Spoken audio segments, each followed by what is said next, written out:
अस्सलामु अलैकुम वरहमतुल्लाहि वबरकातुहू। अज़ीज़ तलबा व तालिबात, मैं अब्दुल माजिद नदीम शोबा अरबी पंजाब यूनिवर्सिटी में प्रोफ़ेसर के मनसब पर काम कर रहा हूँ। एक खुशखबरी है जो आपके साथ शेयर करनी है, और आप में से अक्सर के माँ की मालूमात में ये बात आ चुकी होगी कि पंजाब सर्विस कमीशन ने 83 अरबी की सीटों का इश्तिहार दिया है, असामियाँ मुश्तहर की हैं, जिनमें से 60 जो हैं वो तालिबात के लिए और 23 तलबा के लिए। तो सबसे पहले तो आपको मुबारक देता हूँ। तो अब आपको एक मौका मिल रहा है कि आप लोग कौम व मुल्क व मिल्लत की खिदमत के लिए अपने आप को पेश करें, और उसके लिए जो उनका क्राइटेरिया है, उनके जो इम्तिहानात हैं, उनमें कामयाबी हासिल करें। इस कामयाबी के हुसूल के लिए बहुत से तलबा ने मेरे साथ राब्ता भी किया, तो उनके राब्ते के दौरान उनसे कुछ बातें शेयर करता रहा।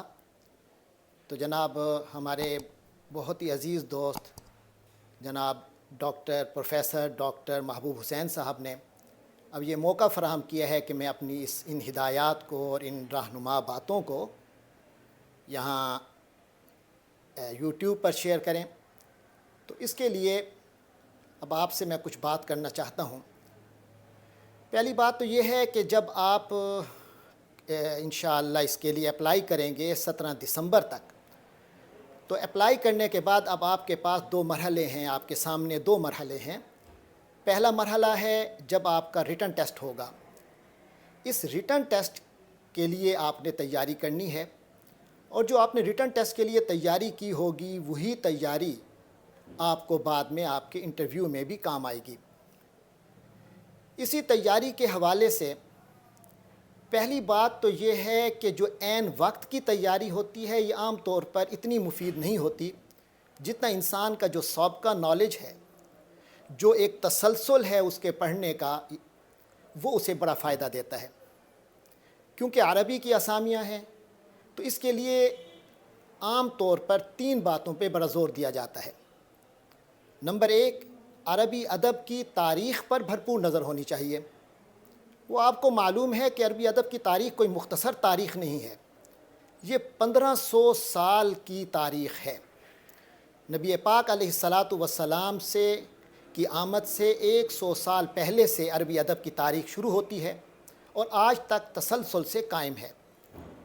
तो एक तो इसके लिए आपने अपने आप को, अपने मुताले को अपडेट रखना है, और मुस्तहज़र रखनी है वो सारी बातें जो आप लोग MA में पढ़ चुके।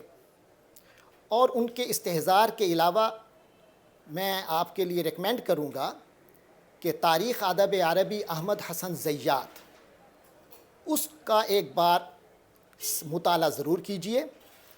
उसमें आपको एक तरफ़ तो अरबी अदब की तारीख़ का एक सर्वे हो जाएगा, और साथ ही जो चीदा नुमाइंदा शुआरा, खुतबा, उदबा मुख्तलिफ़ अदवार के थे, उनसे तारुफ़ होगा, और उनके कुछ नमूने कलाम आप याद कर लेंगे।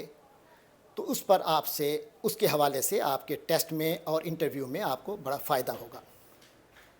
हमारे मरहूम प्रोफ़ेसर डॉक्टर खालिद दाद मलिक रहमतुल्लाहि अलैह ने भी इस सिलसिले में एक किताब रकम की थी, तसनीफ़ की थी आप हज़रात के फ़ायदे के लिए, इन्हीं मकासद के पेश नज़र, कि उसका नाम ग़ालिबन अल-असिला अल-इख्तियारिया मिन अल-मुतअद्दिद वल मौज़ूइया के नाम से थी वो किताब।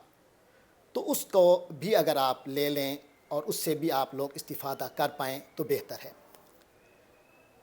इस हवाले से अब आपका जो टोटल आपका जो इल्मी मजमूआ आपके ज़हन में तैयार होगा, वो आपने अपने हमरा रखना है, यानी कि भूलना नहीं है, चीज़ों को बार बार पढ़ते रहना है। और ये एक बात और भी ज़हन में रखिएगा कि जब तैयारी करें तो अगर अपने नोट्स साथ लेते जाएं, यानी नोट करते जाएं अपने तमाम पॉइंट्स, तो ये आपके लिए बहुत मुफीद होगा। क्योंकि लिखना जो है ये याद करने के लिए बड़ा मुमिद होता है, बहुत ही मुआविन रहता है। तो बहरहाल तो ये चंद बातें थी जो मैंने आपसे शेयर करनी थी। ये तो टेस्ट तक का मामला है। टेस्ट के बाद जब इंटरव्यू का मामला आता है तो तब 2 चीज़ें और बहुत अहमियत रखती हैं। سب سے پہلے جو بات ہے وہ یہ ہے کہ آپ جب ٹیسٹ انٹرویو کے لیے جائیں تو آپ کو معلوم ہونا چاہیے وہ آپ کو ایک اچھے استاد کے طور پہ دیکھنا چاہتے ہیں. انہوں نے ایک استاد کی سلیکشن کرنی ہوتی ہے، اور کیونکہ آپ عربی کے سلسلے میں گئے ہیں تو انہوں نے عربی کے استاد کے طور پہ آپ کو دیکھنا ہے. ایک استاد کا وقار، ایک استاد کا اعتماد آپ کے اندر نظر آنا چاہیے. یہ آپ کی شخصیت کا معاملہ ہے. اس کے بعد کیونکہ عربی کے ہیں استاد، اس لیے عربی زبان کے حوالے سے ہو سکتا ہے کہ شروع میں آپ سے عربی زبان میں گفتگو کی جائے. تو لہٰذا میں آپ کو مشورہ دوں گا کہ اگر آپ کی عربی تعبیر میں کچھ کمیاں ہیں، کچھ کوتاہیاں ہیں، تو ان کو ابھی سے دور کرنا شروع کر لیں، اور عربی تکلم اور عربی تحریر کی مشق شروع کریں، تاکہ 2-3 ماہ جب بھی یہ آپ کے اس مرحلے تک آپ پہنچتے ہیں تو آپ اس کے لیے مکمل طور پر مستعد ہوں، تیار ہوں، اور اللہ تبارک و تعالی آپ کو کامیابیوں سے نوازے. اسی دعا کے ساتھ اجازت لیتا ہوں. وآخر دعوانا ان الحمد للہ رب العالمین.